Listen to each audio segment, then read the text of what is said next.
Sounds like a plan. Cool. Okay, everybody. So thank you so much for being here. My name is Isaac Hobson, and I am the current chair of the Virginia Library Association Professional Associates Forum. Today is our third virtual session for our Summer of Mental Health Information Sessions, and we are super excited for everyone to join us today. Our speaker for this session is Nan Carmack. Nan is the Director of Library Development and Networking at the Library of Virginia. She has her Doctorate of Education in Organizational Leadership, as well as her MS in Library and Information Science. Nan will provide information and advice for dealing with drama-free communication in the workplace. There will be an information session that will cover mindset and communication techniques for reducing drama in the workplace with colleagues and patrons. There will also be a Q&A at the end if time permits. We will be recording this session as well, so if you have to leave early, you can always watch it later. I'll ask that everyone keeps themselves muted while Nan leads this session. Feel free to drop questions into the chat box. I will be moderating the chat as well as taking down any questions for our potential Q&A afterwards. We will try to answer as many questions as we can if there's time left over.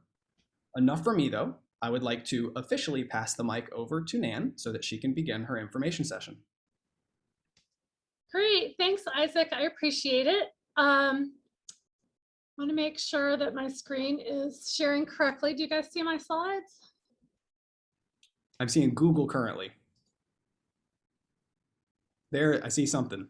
Yep, you're getting there. Close the preview and present. Here we go. Perfect. Everyone's, every little platform is different and has its own little nuance. But anyway, that's kind of metaphoric for our topic today. Every little thing is different and they all have their own nuance. So I really want to welcome you all to kind of talk about a topic that probably assumes more energy in our life than it ever needs to. And to give you some sort of tips and tricks for diffusing drama and keeping the temperature low so that any little problem doesn't become a big problem and that big problems can be reduced to smaller problems. So you guys, I'm sure have heard this George Bernard Shaw quote, the single biggest problem in communication is the illusion that it has taken place. And this happens daily. It's just part of the fact that we are human beings. So today, I'm hoping to set the stage for you on how to frame communication so that it remains drama-free, give you some short-term tips and helpers for that in the moment exchange when, this looks like it could blow up a little bit. And then give you some long-term mindset and behavior changes that hopefully will set you up for success, both in your personal life, your work life, all parts of life. And they'll also invite you to cut yourself and others some serious slack. So we'll talk about those all as we move forward. So really, communication and drama in the workplace. I wonder, and we'll keep it in the workplace for now since this is a professional environment. And I just encourage you to extrapolate this for things at home as well. But I wonder if in chat you could offer up some examples of drama in the library. What drama in the library have you experienced? I know some folks on here have been in this field for a really long time, so you've probably got a lot of examples. But if you could just populate a couple of stories you might have, and just keep them quick, keep them small. Use your little words to talk about some of your examples of drama in the library.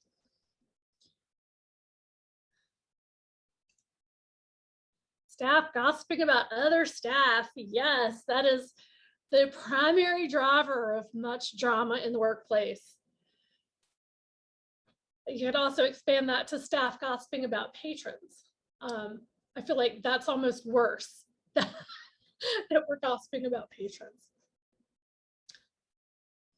What else? Let's see. Tone being misunderstood. Good, Margaret. Jordan says people who want to talk about what happened after the fact rather than discussing it in the moment. Yeah, we all know about those meetings after meetings, like you have a meeting and then there's another meeting in the parking lot about what happened during the meeting rather than addressing those things. Yes, exactly. Yeah, Babak, and this makes me crazy when librarians get jealous of each other's success and sabotage work. Like, don't we all have it hard enough as it is? We don't need that kind of nonsense. Staff management not backing up their employees in a difficult situation. Oh, that's a good one. Laying blame. Great. So we all know that this goes on, and we've all had these experiences. And so I wonder if there is a thing in those little scenarios you just provided that you see as a common thread. What is a common thread through those scenarios you all just discussed?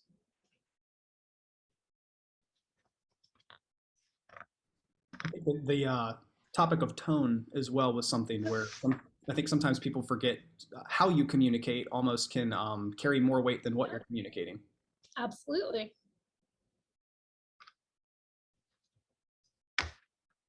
So one thread that I see coming through all of it is people's unwillingness to talk to each other directly, right?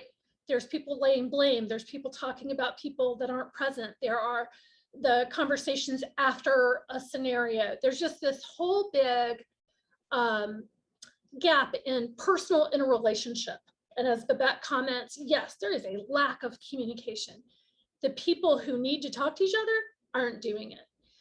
So that is a really big thread that I see here, is that the people who need to talk to each other aren't talking to each other. It's people talking about instead of talking to.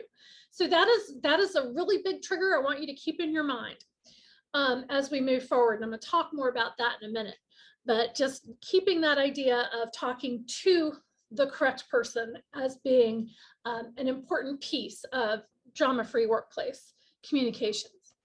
So pause that, and now I'm going to invite you, I think, there we go, to take a look at this picture. Oh, there we go. And I wonder if I could get a couple of volunteers. Isaac is going to manage that process. If you want to just raise your hand in chat. And the volunteers, I would like for you to tell me what's happening in this picture. So is there anybody that would be willing to go first? And it doesn't have to be in depth, just a couple of sentences about looking at this picture and seeing what you see. So far, I'm not seeing any volunteers yet, so I might take I'll take the first place if that's okay. And thank you, Isaac. Of course, yeah. One of the things that I'm at least the first thing I noticed was that it seemed to be kind of a mixture of emotions, where I see somebody who seems not so happy, somebody who seems very happy, and then some people who seem neutral. Mm-hmm. Okay. So if you were another kid or maybe a parent, this looks like it might be on a playground, what would you think was happening to create those emotions?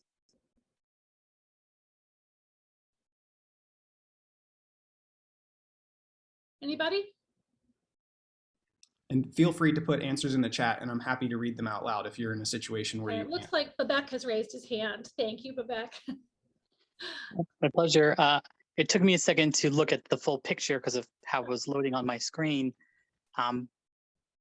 I think it depends really on where you looked first. I think a lot of people are drawn to the smiling faces of the kids on, I guess it's a tree ladder that they're sort of hanging off of. Yeah, it looks like a rope ladder. And so it becomes very easy to kind of miss some of the faces to the left and to the right. Mm-hmm. If you were drawn sort of, I guess, to the person who looks kind of, to me, shouty, you have the like exclamation black lines coming off of their head. You may be wondering what it is about them being on that ladder that upsets her. Maybe it's their turn and they want to get on. Maybe they're not supposed to be on that tree. Mm-hmm. Somewhat similar if you were drawn first to the people on the right. I guess Isaac described them as neutral. They look a little tired to me, so I can't tell if it's, we're getting bored watching these two constantly be on the swing, or we've been at this for like 2 hours. We're in a heat advisory. Please let us go inside and get something to drink.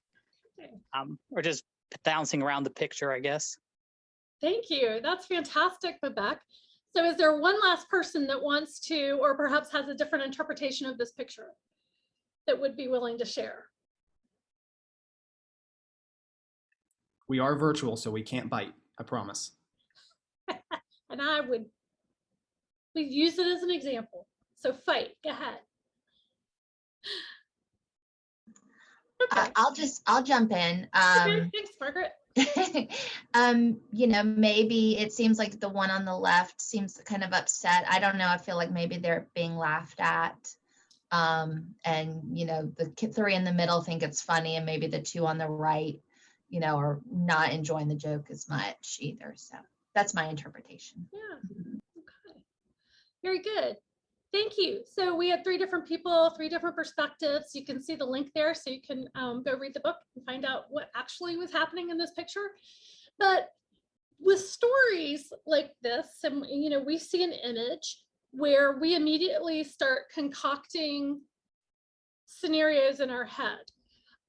You guys were a little more circumspect about that. Isaac did a really great job of just saying, well, I'm noticing the faces on these pictures, but he didn't ascribe a scenario to it. So props to you, Isaac. You know, when I look at this, I see a mad girl, two kids that are a little scared, two kids that look like they're kind of having a really great time, and another one maybe cheering them on from below. And you wonder, you know, is the angry girl the babysitter and she's trying to tell them to get down? Are the two kids on the right scared because she's worried that they're going to fall? You know, there's all of these different versions of the story that you could tell yourself. And this is true in every human interaction that we have. Every single one of them. We see something, something happens, and we immediately start telling ourselves a story, right? So say that, and this actually happened a few minutes ago, and I need to probably go after this is over to say, hey, I wasn't just being short with you. I was getting ready to go into this webinar I was hosting, but somebody walked in my door, they knocked a little bit, and I turned around and said, yes. And it's sort of a shorter tone than those of you who know me would expect from me. And they kind of like, asked their question and then took off. And that's in their mind, maybe they're thinking, oh, Nan's mad at me, or I shouldn't interrupt her, or I should have made an appointment. All of these stories could be had when really the truth was, I was just getting ready for this. And I didn't mean to be short, and I need to go address that. So every situation that we're in, we start telling ourselves a story. And so that's the very first thing I want you to think about when you start having communications that start not to feel so good, is we need to check ourselves. Our story might be out of context. It might just be plain wrong. We might not have all the facts.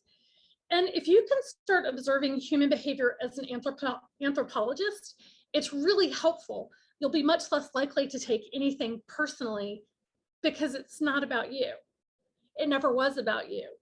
It won't ever be about you. But the only person who can change that is you. And so I'm hoping today we can give you some tools to do that. And one of my favorite things to do is when I know I'm going into a situation where there could be some things that make me feel not so good or that I'm worried about, I just kind of take off my librarian hat and put on my anthropologist hat and go, isn't that fascinating human behavior? And it sort of takes me back a step out of it instead of having my emotions right there and raw and available to be affected. So those of us who know about ourselves well enough to know that we are someone who can get our feelings hurt, this is a really great strategy. I'm not an anthropologist, I'm a librarian. Before that, I was an educator. Before that, I was a therapist. So I'm definitely one of those feely people, and I do get my feelings hurt. So to have this little barrier between me and my feelings of anthropology and fascinating human behavior is a really helpful tool for me. But perhaps maybe you need to lean into your emotions a little bit more and think about things from a little more of a lean in perspective. Everybody is different. But anyway, moving on. Cy Wakeman has done some really great work in this area. She wrote a wonderful book called Realistic Leadership. I was looking to see if I had it handy. I could hold it up. It's got a green cover for those of you who associate covers with colors. Cy Wakeman, Realistic Leadership. And she poses these 4 questions. that are valid anytime you find yourself starting to tell yourself a story.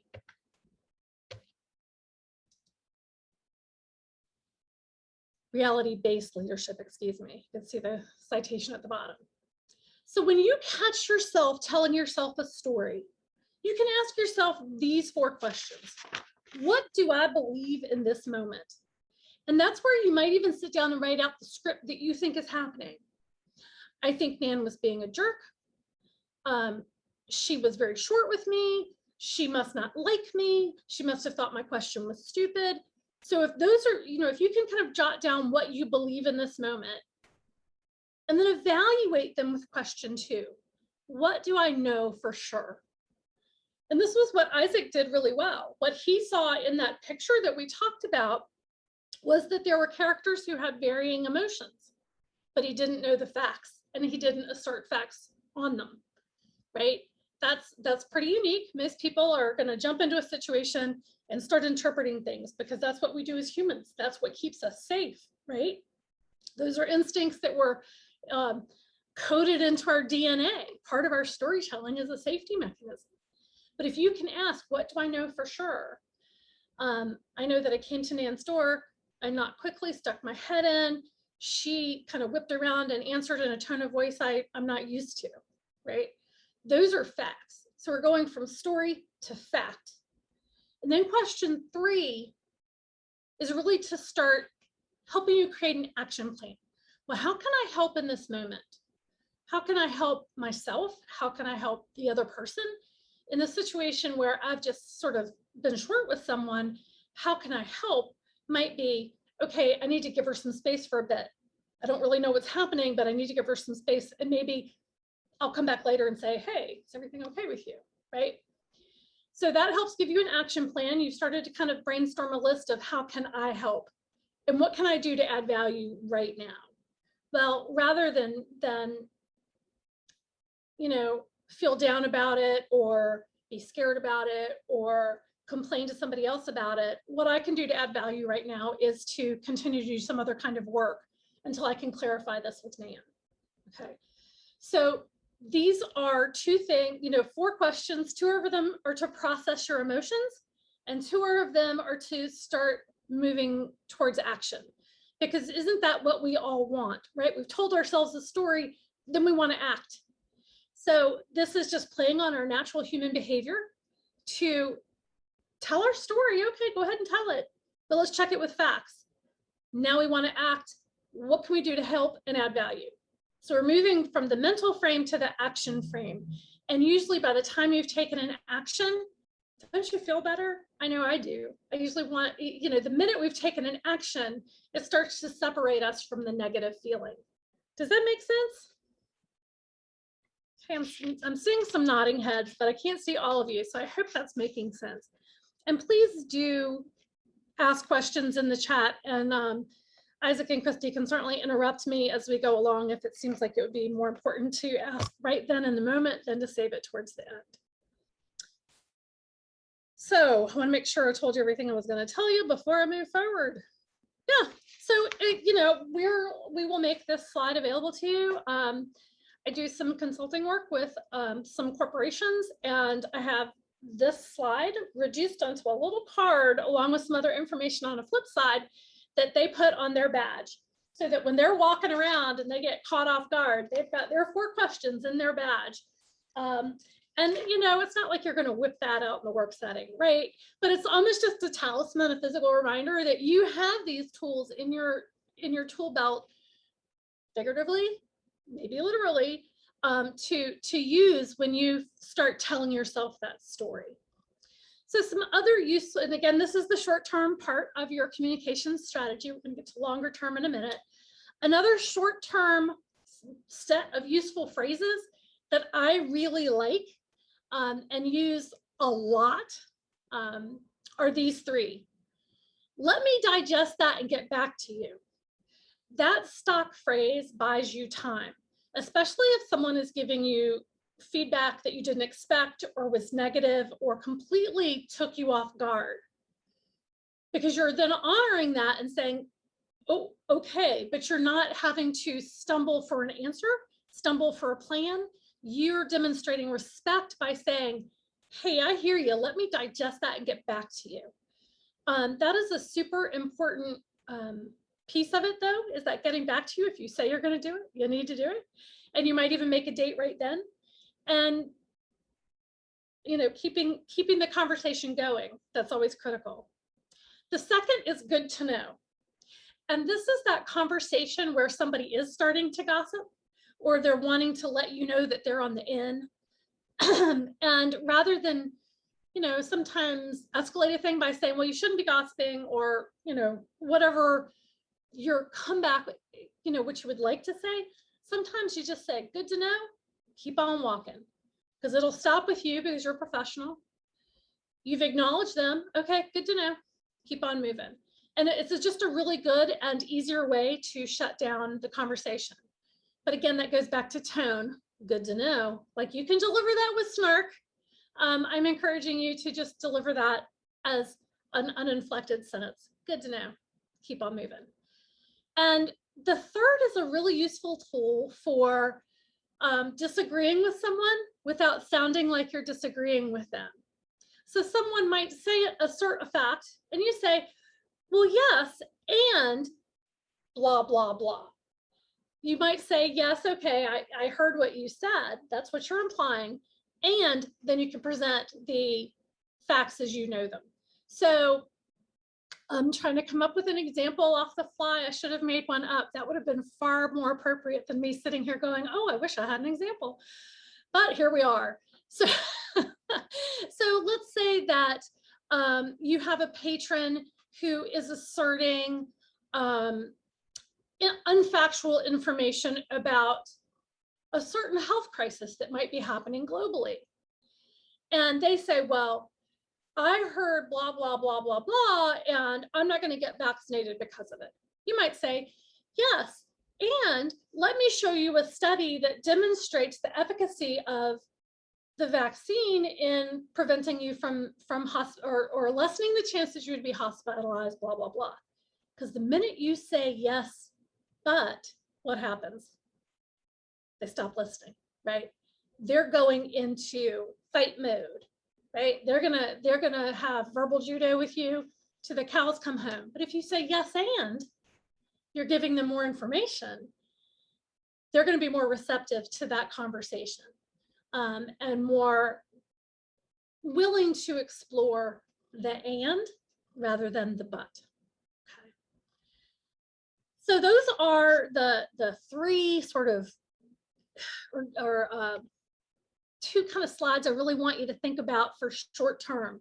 These 4 questions and these 3 phrases, and practice them, use them. You can use them at home, use them with your family, use them at work, use them in the grocery store, wherever it is, because the more you practice them, the more they become part of your vocabulary that's just going to pop out of your mouth. You're going to start recognizing these situations where you need to say, let me digest that and get back to you. Good to know. Yes, and. These are all super useful. So those were your short-term kind of catchphrases, but really taking the drama out of your communication requires a shift in your mindset and a shift in your behavior. And these take longer than just taking some little catchphrases and deploying them as they're convenient. And I know that this is going to show my age a bit, but I am a firm believer in John Miguel Ruiz's when did he publish that? 2010? I can't even see my own, I'm sorry. I can't even see my own citation because of the way the screen is saying. 2010, yeah, that little book, The 4 Agreements, came out. And I'm always, as a former therapist, a little skeptical of pop psychology books. But this one has really, you know, here we are 11 years later, and I'm still using this book as a reference. And if you can make these agreements, the intention, if you haven't read this book, the intention is that you're making these 4 agreements with yourself. And if you make these and keep these 4 agreements, you're going to find that your communication style becomes much more effective because you are committed to yourself to reducing your own personal angst and attachment to the other things that people do. So I want to talk about each of these agreements. Being impeccable with your word. And that's, as you can read, speaking with integrity, saying what you mean, not using your words to hurt or gossip about other people, and using the power of your word in the direction of truth. So that all sounds great and wonderful and for the good of the universe. But I also want to say that being impeccable with your word can also mean saying no because you really need to say no. It can also mean that you agreed to something and that's no longer something that you can do. So you are going to go to the person with whom you had that agreement and discuss that with integrity and honesty. So I don't want anybody to use this idea of being impeccable with your word that it means you can no longer ever and for always not go back on something that you said you would do. Things change, things happen. But if you use your words and your integrity to always honor the situation, that's meeting the agreement, being impeccable with your word. Okay. The second, as we move clockwise around the framework, is don't take anything personally. I said in the beginning that none of this is about you, and it's not. What others say and do is their own interpretation, their own story that they created about what's going on. They may not have the facts, the context, the reality of the whole situation. It's hard to not take things personally. As a matter of fact, I have this little sticky note on my monitor that I picked up at a Virginia Association for School Librarians board where they had advice to other librarians. And it says, don't take what others say to heart, do your very best and finish each day, move on. And I really needed that in that moment because some things were happening that were directed at me and I was taking them personally. But you know what? The things that were happening weren't really about me. It was about a larger situation that needed to be addressed. And so if I come to work every day and do my best and be impeccable with my word and sort of have up my anthropologist shield of saying, isn't that fascinating human behavior? I can take things less personally. I am then a little more immune to the opinions and actions of others, and I don't need to suffer because of what they're putting out. That's on them. That's not on me. And so if I can agree with myself that there are things that happen that might be directed at me, but it's not about me, life can be a whole lot easier. And again, this is a long-term mindset shift that we have to make. As we move around clockwise, always do your best. And, we've always heard that, just do your best. Well, that's great, but I really want us to talk about and honor the fact that our best is different at any minute. My best today is not going to be my best tomorrow. My best last week was certainly not as best as my best is this week. I was having a rough week last week. And so I have to give myself grace to know that I'm not always at the top of my game. Matter of fact, the older I get, the less often am I at the top of my game and giving myself grace with that. But doing your best in that moment is really important. With that, acknowledging that other people are doing their best. And if their best doesn't match the standards that your library has set for performance, that you may have set as someone in a friendship with someone else, that's where you need to have some communications and create some context, because you start telling yourself a story about why someone isn't doing their best that may not be true. And until you communicate, you need to always assume that that other person is doing their best as well. I'll give an example from a corporation that I work with. I had one manager who was wanting to terminate this other person. She was worked on an assembly line. And I said, well, why do you want to terminate her? Well, she's always just kind of wandering around, not doing anything. I'm like, is this when the line is working or it's down? She's like, well, you know, she's never back when the line is back up. I'm like, so, okay, so she's wandering around, the line isn't functioning. Yes.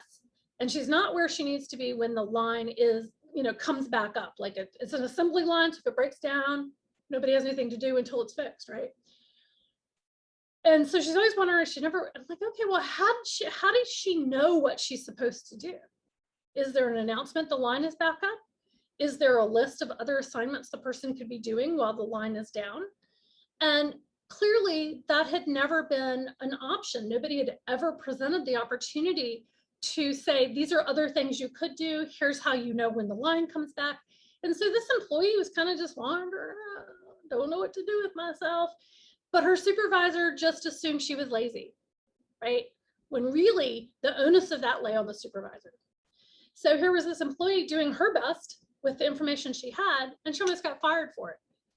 That's the danger of the stories we tell ourselves. Yes, we can check them. I'm not saying this isn't a performance issue, sometimes too, but that's where you have to go back and check your context. And that leads right into don't make assumptions. That's what those stories really are, is you assuming something. And we know about that word assume, right? It makes an ass out of you and me. I know my mother always said that. So taking these stories and taking these assumptions and setting them aside can greatly reduce the misunderstandings, the hurt feelings, the drama that happens in our workplace. And this is something that we will all have to work on for the rest of our lives. You know, again, this book's been out since 2010, and here's 11 years later, and I keep this little 4-square chart handy, because when I'm feeling bad or I'm confused or I'm angry about something that's happened, this is sort of a little test I can take for myself to reframe what's going on to make it less emotionally damaging for me and certainly more productive and professional for the outcome. So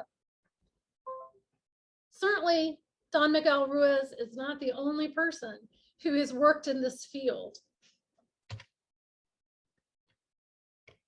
I don't know why my keyboard, there we go, okay.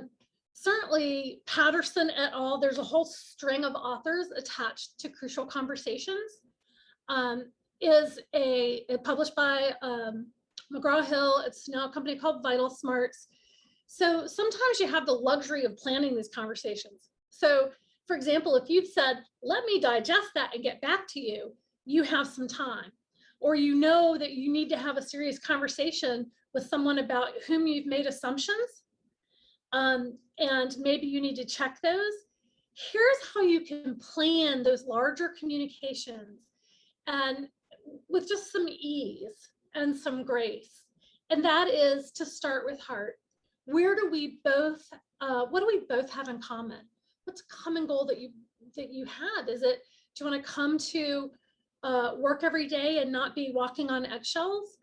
Is your common goal that you would like to serve our patrons in the best and most hopeful and helpful light that we have? What is it that you have in common?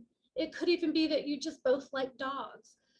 Honestly, if you don't like dogs, you might be a little sketchy in my book. Don't know, but anyway. And the second, and to start with that, to say, hey, you know, Isaac, I'm really concerned that you and I aren't seeing eye to eye on that thing that went down with the kids on the playground. And I know you and I both want the playground to be a safe and welcoming place for everything, for everyone. So I want to talk about that. And then I'm going to invite the other person's perspective. I'm going to do that anthropology thing and learn to look at the other person's perspective. And before I've planned this communication, I'm going to think about Isaac, and I'm going to think about what he saw on the playground and how it might have looked from his perspective, right? And I'm going to think about my perspective and what I saw. And I'm going to invite Isaac to talk about his perspective. I'm going to talk about my own perspective. I'm going to make it safe. I'm going to open it with, hey, you know, Isaac, I really want us to be able to work together. I think you're a really funny guy, and I don't like it that we're having this kind of eggshelly, conflicty kind of thing going on. You know, can we talk about that? What can we try to make that our communications better so that we aren't having disagreements about what's happening on the playground and what role we as librarians should play in that? What can we try? And then after we've brainstormed it a bit and exploring the future, we can both make a plan and a follow-up date. Maybe we're both going to take turns observing playground and seeing what we really see. Maybe we're both going to review policy and maybe make some suggestions, and we're going to, you know, write that down and say, okay, in 2 weeks, let's get back together. We're going to put it on our calendars right then and there, right? So this is part of the larger framework of crucial conversations as presented by Patterson et al. These 5 steps do a bunch of things, but the main thing that they do is humanize each other, right? A lot of times when we go into a conversation, we've planned what we want to say, we're listening to speak again, rather than listening to listen. If we can come at communication with these ideas of starting with heart, checking each other's perspective, an opening statement of generosity, and a willingness to try other things and being committed to that, remember that's that impeccable word part, that we're going to really reduce the drama in our workplaces. Does that make sense? Okay. I reminded you that sometimes, well, that always it's never about you, but also sometimes this is you. I love this cartoon by the Geeky Yeti. No, what's it? The Awkward Yeti. Sorry. So this is our community, our entire culture, perhaps the globe right now. We're all carrying around our past traumas, and that's different for everybody. Then we're having our past trauma with bad news and the stress of working in it, adding that to the pandemic. And then something comes up that's a minor inconvenience. For this little heart, it's just having to carry all that up one more step. And he just falls to his knees, bursts into tears, and some brainiac says, I think you're overreacting, it's just a step, right? This happens to us every day. The patron who goes off about their 15-cent fine, the student who loses it because the printer jams, the coworker who snaps back in an email because maybe it's just been one too many emails. And sometimes this is us, right? We're the ones who overreact to something. And this is that space and place where I want to invite you to think about giving people grace and space to overreact, particularly right now. And if you can adopt that anthropology, it's almost like your perspex barrier from the COVID, right? Your plastic barrier between you and the public. If you can put that anthropology perspex on and go, that's fascinating human behavior. I wonder what else is happening with them. I wonder what baggage they have on their shoulders. It's going to help me think more compassionately about that person and work a little harder to help them. One of my favorite things to say when someone is just losing their minds is, I'm so sorry this is happening to you.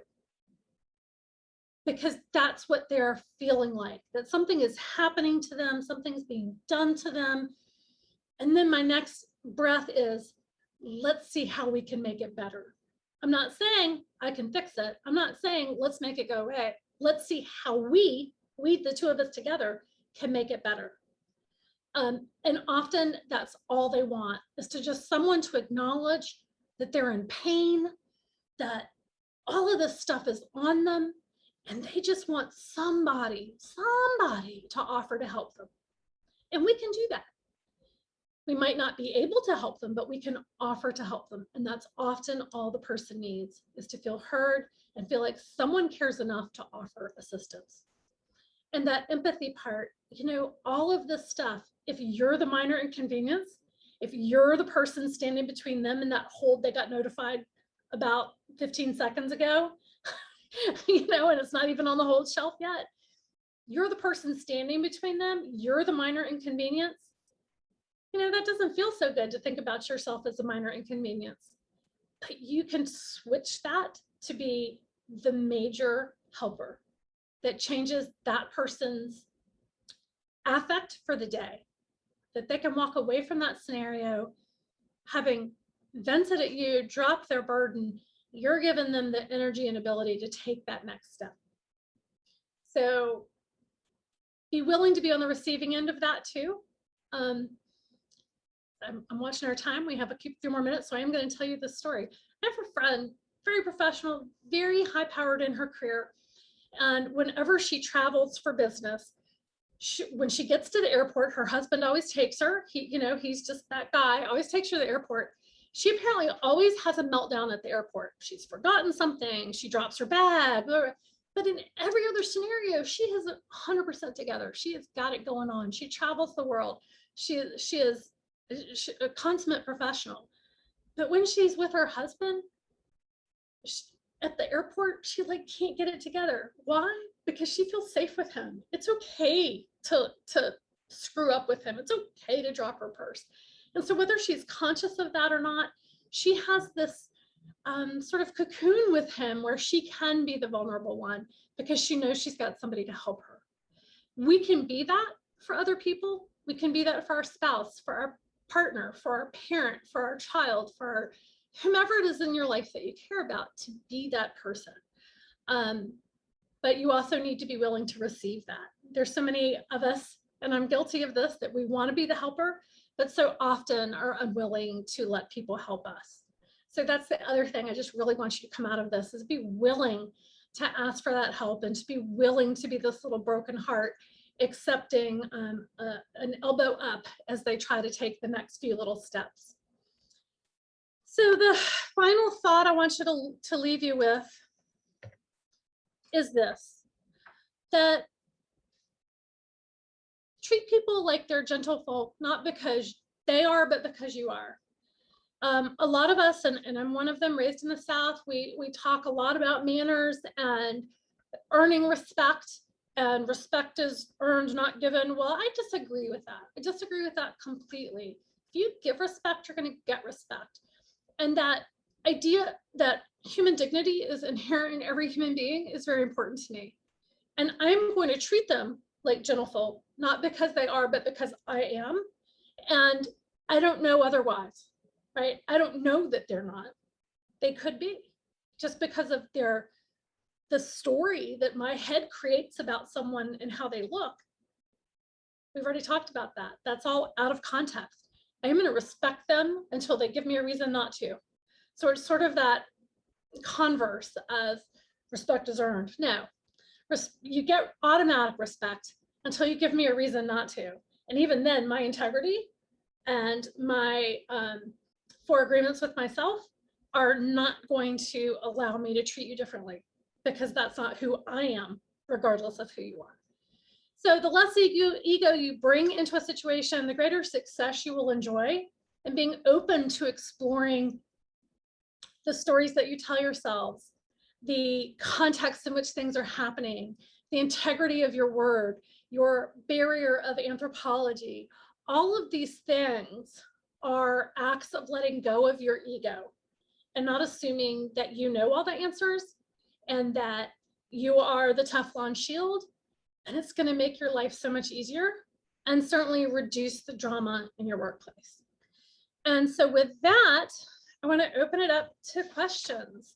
And I don't know, Isaac, how you've, I think in the past it's, in the chat, but I'm totally open to people using their mics as well.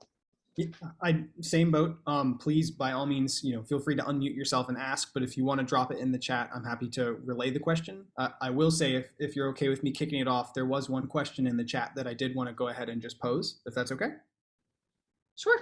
Okay, so somebody had asked, kind of going back to the yes and concept, and they were curious that if somebody is 100% wrong, I think that they were saying that they would struggle to say yes in that response. And they didn't know if there was something else or if there was a way to kind of get the same result that yes and brings without necessarily having to have to agree.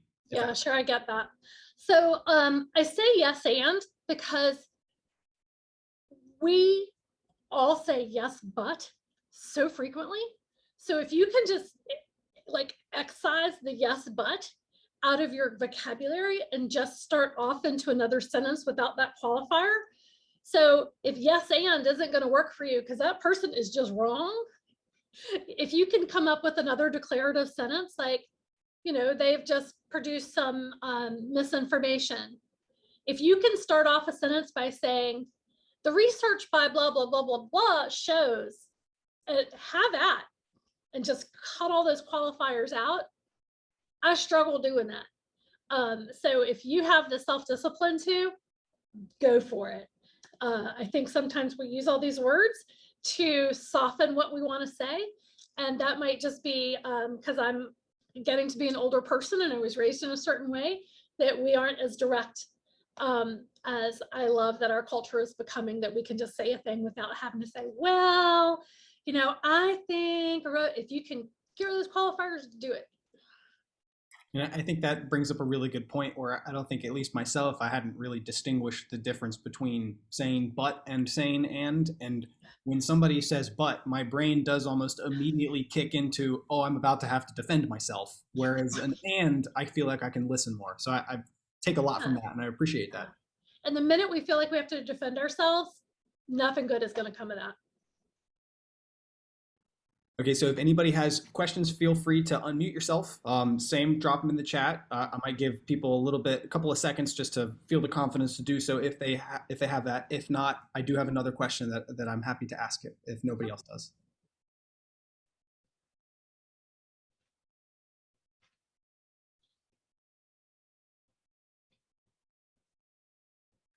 All right, I might jump in with a second one if that's okay. Sure. So kind of back to asking like those 4 questions in any situation. I'm kind of curious for myself, at least, how do I go about doing that almost in a split second? And if that's something that, I know you said that you kind of can keep it on your chest as a totem to remind yourself, but I guess just so that I can mentally make expectations, is that something that's almost a slow process that you have to think about and then it becomes automated later on? Yeah, it sure is. Like everything, the more you practice it, the better you'll become at it. And I'm going to sound pretty Oprah-y here, or somebody, one of those really famous people said, uses this phrase all the time, to practice the pause. And you can practice the pause in any conversation. Again, as humans, we're trained to respond almost immediately. We want to get that next word in. But if when someone says something to you, if you can even take a 2-beat pause before you respond, that's practicing, conditioning your brain to step back. But I'm gonna demonstrate how uncomfortable this can be. So I'm gonna pause for 2 beats, and I want you to see how anxious you might feel because of that silence. Ready? Here we go. Okay, that was a 2-beat pause. I don't know about you, but I wanted to feel that silence. We're also uncomfortable with silence. So if you can practice that 2-beat pause, that's a place to start. That is something that I am going to have to really do. Silence and I do not get along well, so it's good to know. Super guilty, right here. And I used to be a therapist. Super guilty. So I did get another question in the chat. So somebody wants to know, how do you get someone to realize that the story that they are telling themselves about someone else's behavior might not be the correct story? Let's start with heart part. And already from that question, you're trying to convince somebody of something. So that to me is a crucial conversation where you need to, using I statements, I'm uncomfortable when you talk, when this story gets brought up, and I wonder what your perspective is on it. We both want what's good for this organization, and I'm not sure talking about someone behind their, I'm not sure we have the right story. So I'm struggling with my words too. That's why crucial conversations is great to plan, and hear their story. Then you can yes and your facts about the story, and invite the other person to explore the perspective of the person being discussed. And you know what? If they're not going to come around, that's not about you. That's about them. They've just presented you with really solid information about who they are and what they think. And you be mindful of that, because if they're doing it to this other person, there's nothing stopping them from doing it to you. So I'm not saying that all of this is going to come out roses, people are still human beings and they can act like jerks, but you're separating yourself from that situation. And if that person just won't come around about the facts of that story, you know, you might need to put some distance between yourself and that person. You might need to speak up externally about the facts of that story. Might you lose that relationship? Yes. That might not be such a bad thing. Well said, Nan. I will say, if anybody else has any questions, I would say unmute or forever hold your peace. You are welcome to drop something else in the chat, but I'm going to give it maybe about 5 to 10 seconds. But if not, then I might go ahead and close this out a little bit early. So feel free, last minute questions, drop them in the chat. Yep. Or if you feel uncomfortable doing that, you see my contact information. Honestly, here at the Library of Virginia, that's what we're here for you to call and say, can I talk this out with you? I am so happy to do that. Well, we actually did just get a sneaky little question. Do you mind tackling this one right quick? Sure. Okay, so Demetria asked, how do you handle a person who wants to debate everything? Okay, so that those people are exhausting. But again, it all comes with that start with heart part.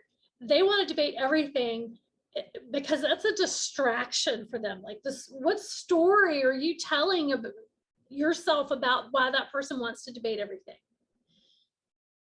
Often people want to debate a thing because there are a large number of reasons that they feel insecure about their own decisions, or maybe they just enjoy the intellectual stimulation. We don't know why they want to debate everything. So we're creating these stories in our heads about this person's argumentative, or nothing's ever good enough for them, or can't they just go along to get along? You know, what is the story you're telling yourself? And if you examine that story and then think about what facts do you have, going back to those 4 questions, what can you do to add value? What steps can you take right now? Maybe they have a point. Maybe they're trying to show that something isn't well thought out. Maybe they just truly enjoy the art of debate. Maybe if you're their boss, this is a conversation that you should be having with them about performance. You know, so until you know the answers around all those maybes, I can't really give you advice. I thought that was great, though. That was perfect. Thank you, Nan. Okay, so then I think Christy's got something she wants to say. Sorry. As one of those people who loves to debate, I just want to say sometimes it's because we want to help you know something that we know, and sometimes our tone is just really off. I know that I have a hard time telling my own tones, so tell me to shut up, or something in a nice way. Yeah. Well, and honestly, it could be an accessibility issue. Is this person neurotypical? Is this person neurodiverse? They may not have the filter. We don't know because we haven't asked ourselves those questions. What do I know right now? Right.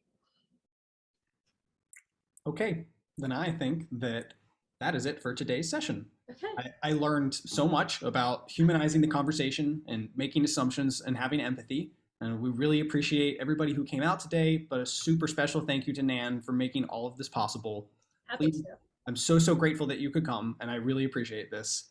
For everybody else, keep your eyes peeled for future sessions this summer. We have more coming in late August and September, but until next time, have a great rest of your day.